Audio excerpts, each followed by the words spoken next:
मैं कुछ भी बोल देती थी जो भी मन में आता था, जैसे कि पापा आप प्रेसिडेंट बनना है। यूपीएससी जर्नी ने मुझे एक चीज सिखाई कि आप हार्ड वर्क तो करिए पर सफलता की इच्छा मत करिए। हर अटेम्प्ट में मेरा किसी ना किसी मार्क्स से फाइनल लिस्ट में नाम आना रुक जाता था। वो मोमेंट मेरे लिए काफ़ी स्पेशल रही क्योंकि that was the first time जब मेरा नाम रोल सिविल सर्विसेज की फाइनल लिस्ट में आया था। लाइफ में पेशेंस होना बहुत ज़रूरी है, स्पेशली जब आप सिविल सर्विसेज की तैयारी कर रहे हैं।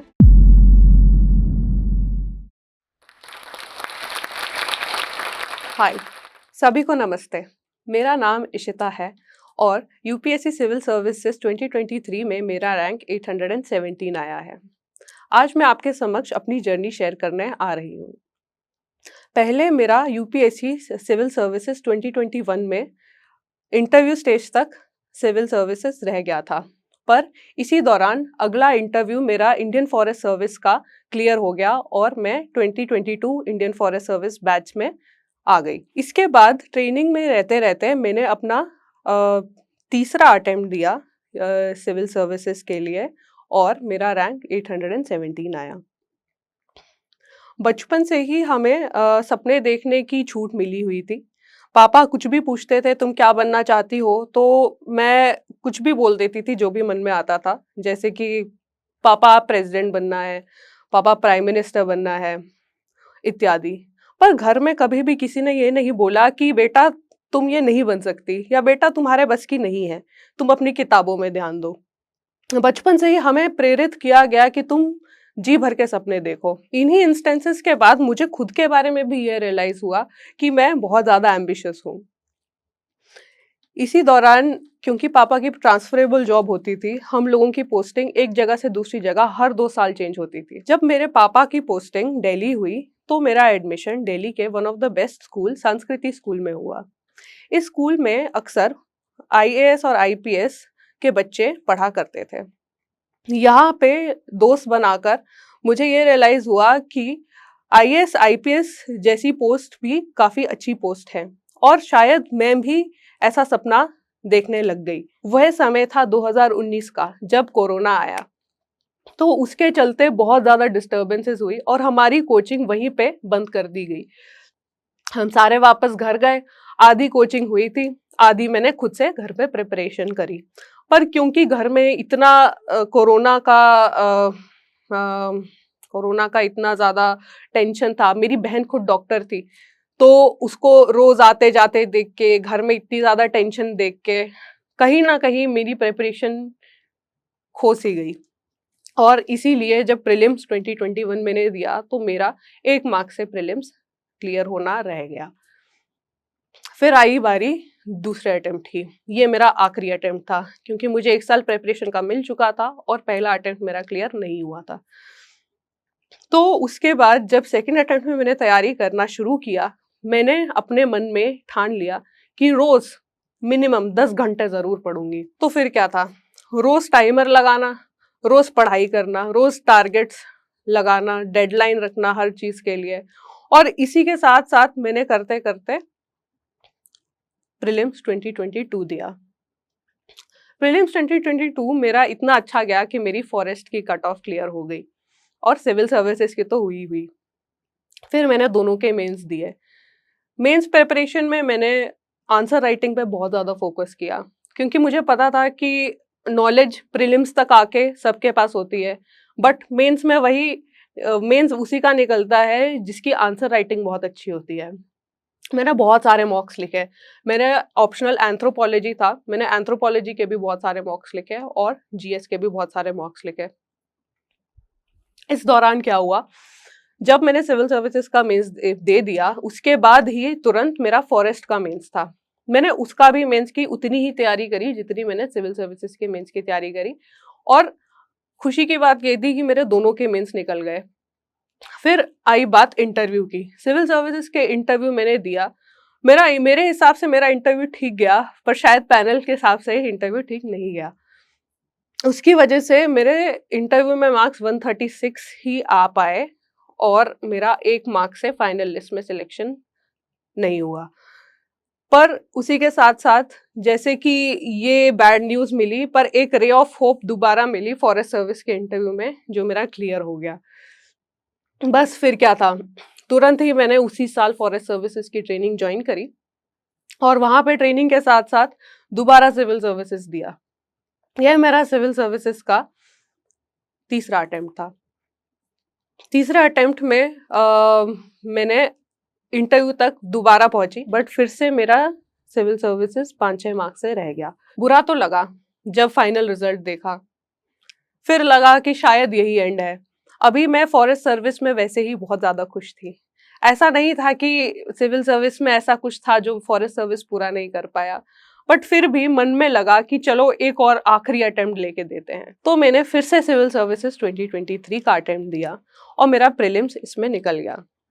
प्रीलिम्स के लिए मैंने अपने जो पुराने बेसिक नोट्स थे वही रिवाइज करे। वो मैंने नोट्स बहुत कंसाइज फॉर्म में बना रखे थे कि जैसे मैं उनको 5 दिन के अंदर अंदर भी रिवाइज करूंगी तो मेरे बेसिक्स क्लियर हो जाएंगे और मैं प्रीलिम्स दे पाऊंगी। पर एक और स्ट्रैटेजी जो हमेशा मेरी प्रीलिम्स में काम करी है वो ये है कि मैं पास्ट ईयर क्वेश्चंस हमेशा सॉल्व करती हूँ। अगर मैं 2023 का पेपर दे रही हूँ तो मैं 2022 के प्रीलिम से लेके 1995 तक के प्रीलिम्स के पेपर सॉल्व करती हूँ। इससे क्या होता है कि मुझे एक वो मिल जाता है कि यूपीएससी का पेपर का पैटर्न कैसा है। इससे एक जिसको बोलते हैं एक हंच मिल जाता है, एक इनकरेक्ट आंसर क्या है और एक करेक्ट करेक्ट स्टेटमेंट क्या है और एक इनकरेक्ट स्टेटमेंट क्या है। उससे आइडिया लग जाता है जब भी तुम पास्ट ईयर क्वेश्चन सॉल्व करते हो तो ये मुझे बहुत हेल्प किया पास्ट ईयर क्वेश्चन सॉल्व करना। इसके अलावा जो मेरे बेसिक नोट्स थे एनसीईआरटीज के और स्टैंडर्ड बुक्स के, वो मैंने रिवाइज करे। तो मेरे 4-5 दिन में रिवीजन के बाद मैंने प्रीलिम्स दिया और भगवान की कृपा से वो भी निकल गया। इसके बाद मैंने मेंस की तैयारी शुरू करी, पर क्योंकि वो फिर भी मेरी ट्रेनिंग का ही पीरियड था आईएफएस की, तो मुझे फिर भी टाइम नहीं मिलता था। जब मैं अपनी आईएफएस की ट्रेनिंग की क्लासेस में बैठती थी तो मैं चुपके से अपनी सिविल सर्विसेज की बुक्स लेके चली जाती थी, पर मुझे काफी बार पकड़ा भी गया है इसके कारण और पनिशमेंट्स भी मिले हैं। बट फिर मैंने अपने सर को प्रॉमिस किया कि सर अब से मैं ये सिविल सर्विस की किताबें क्लासेस में कभी नहीं लेके आऊंगी, क्योंकि हमारे कोर्स डायरेक्टर सर भी इस बात से काफी ज्यादा नाराज थे। इस हिसाब से फिर मेरे सिविल सर्विसेज प्रिपरेशन का टाइम और भी ज्यादा कम हो गया। सुबह से शाम क्योंकि मैं बिजी रहती थी तो रात को आके मेरे पास पढ़ने का बिल्कुल भी टाइम नहीं होता था। तो मुझे उस टाइम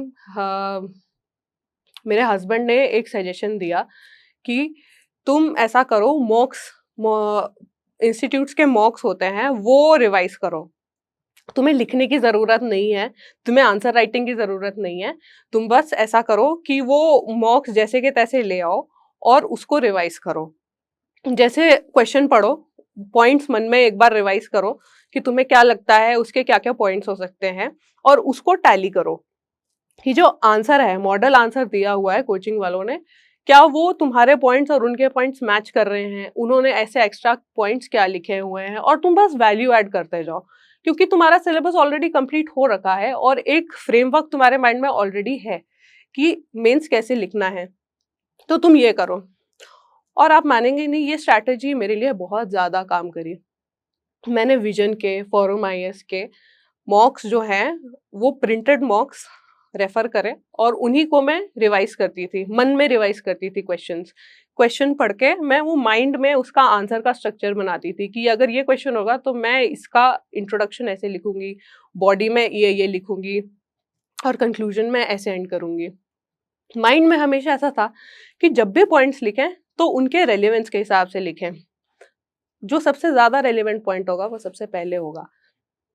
और ऐसे करते करते मिनिमम 5-6 पॉइंट हर सब पार्ट के लिखना मैंने एक टास्क बनाया कि जब भी मैं आंसर लिखूंगी 5-6 पॉइंट्स मिनिमम एक टाइम फ्रेम के साथ करूंगी। अब क्योंकि माइंड में तो स्ट्रक्चर बन गया था, पर परीक्षा के जस्ट कुछ टाइम पहले मैंने सोचा कि मैं लिखना एक बार आंसर राइटिंग भी प्रैक्टिस करती हूँ।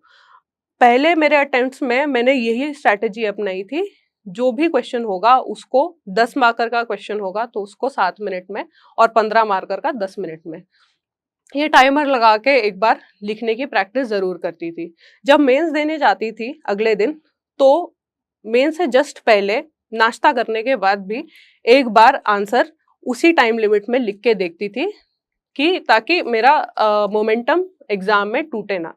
एग्जाम में पेपर मिलते ही मैं वो आंसर लिखना शुरू कर दूं विदाउट एनी स्टॉपिंग, क्योंकि क्या होता है मेंस में कभी कभी माइंड ब्लैंक हो जाता है। तो ये ट्रिक काफी मुझे फायदा करी कि मैं आंसर पहले ही लिख के एक बार मैं अपने मन में मोमेंटम बना लूं। मेंस देने से जस्ट पहले मैं ज्यादा रिवाइज नहीं करती थी, बस मैं बैकग्राउंड में कुछ मोटिवेशनल गाने लगा लेती थी, जैसे कि लक्ष्य या कोई धाकड़ या जिंदा।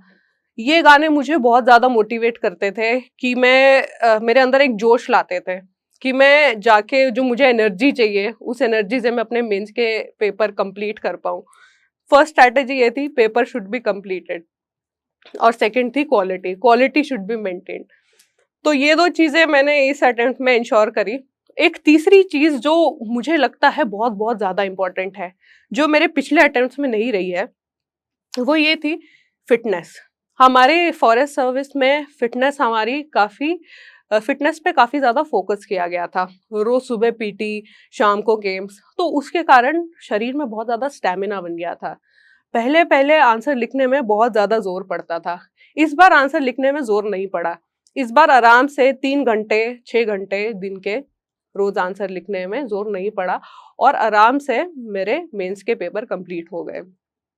जो कैंडिडेट्स अपनी फिटनेस पे ध्यान देते हैं वो एक बहुत अच्छा काम कर रहे हैं अपनी सिविल सर्विसेज की प्रिपरेशन में, क्योंकि आप सेल्फ डेवलपमेंट, पर्सनालिटी डेवलपमेंट और यूपीएससी प्रिपरेशन को सेपरेटली मत देखिए, ये सारे एक साथ ही आएंगे।